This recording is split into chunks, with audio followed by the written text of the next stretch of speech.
David, and our word of the day.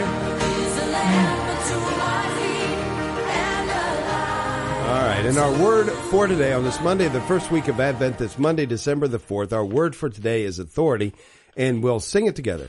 Ready? I fought authority. I fought authority. No, no, not going to do it. All right. Okay. I fought the law and the law won. I fought the law and the law won. I fought authority, but authority never wins.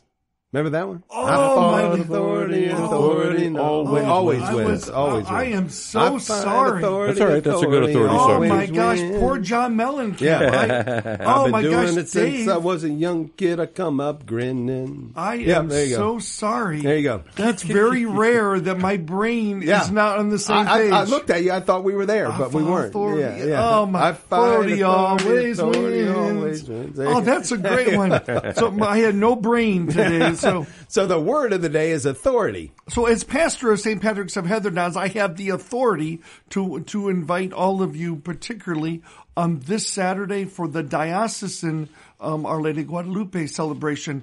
We've been planning this with the diocese over a year and a half. Yeah. It starts around 9:00 with all kinds of doings. The highlight will be Mass with Bishop Thomas. That starts at noon. Gotta love it. And lots of things going on. Is there a website to be able to go to? Certainly St. Pat's of Heatherdowns. It's on our website just to be able for you to know what's going on. Mm-hmm. Also on Thursday, I think it originated in Chile. I think it's in South America on the night before the Feast of the Immaculate Conception. On the 7th, there's a Noche de Velitas, Noche de Velitas, Night of Lights. Oh, nice. And we have been doing this. This is the third year. Oh, I've been there. So for this your will Night be of Lights, 6:30 at the Holy Family Center at St. Pat's of Heatherdowns. I'd forgotten about that. We That's start beautiful. there and pray the Rosary over. It's just a beautiful celebration. And if you're looking for ways to make room for God during Lent, during Advent, that should be, please join us. Neat. So, authority. A guy walks into the bar with authority. A man with authority walks into the bar and he orders everybody around. He orders everybody around. That's cute. Very good. I like it. I have a problem with authority. Nobody does what I tell them. Yeah, I'm not buying around for everybody, but I like the second one. That one fits. So, a friend of mine, known for years, is a magician who's very bald. And so bold or bald? Bald. So okay. no offense. Yeah, no. None taken. But he actually calls himself the bald magician. Now his signature trick is being able to pull a rabbit out of a hat.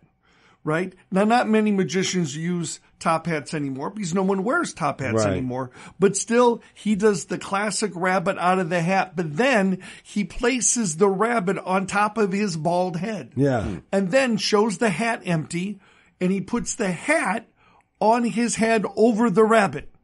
And then he says magic words and waves his hands. And when he lifts up the hat, there is not a hair on his head. Not a hair.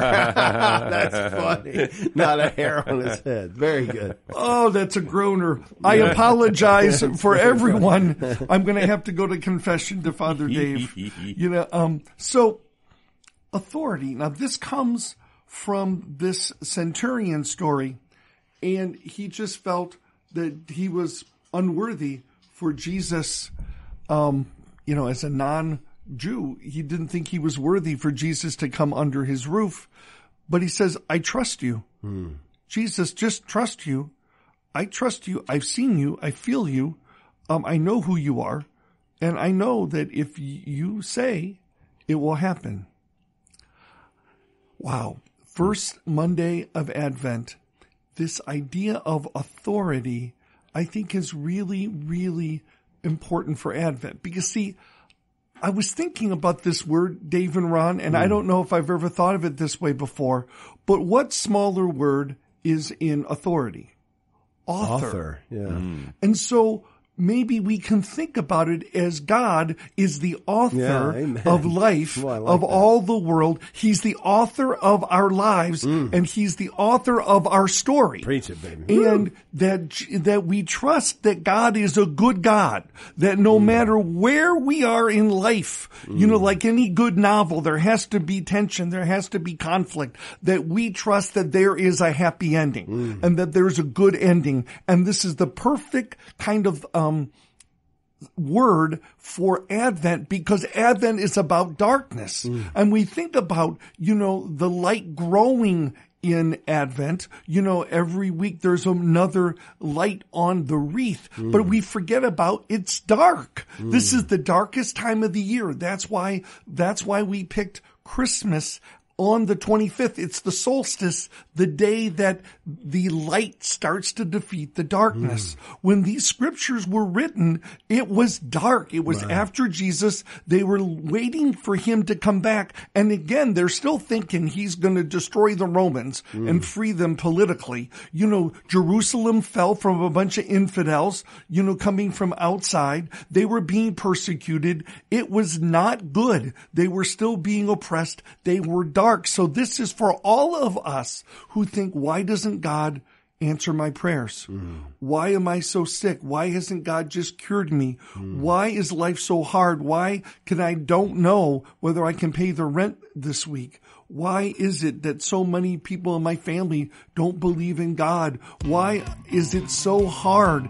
In darkness, my friends, we have to remember that Advent is about trust in the authority of God, who is the author of life, who is the author of each of our lives, that the ending is always happy in this world or the next, that God is here, and we have to be alert and watch, because it is a waiting game. There is always Easter after Good Friday, but it's so much longer than 3 days. It's usually years, but we trust in the authority of our God, that God is a loving God, and at the end of life, there's always going to be God. Let us be alert and make room for God during Advent to give us hope that he will always bring us out of the darkness of life into his light. God bless you.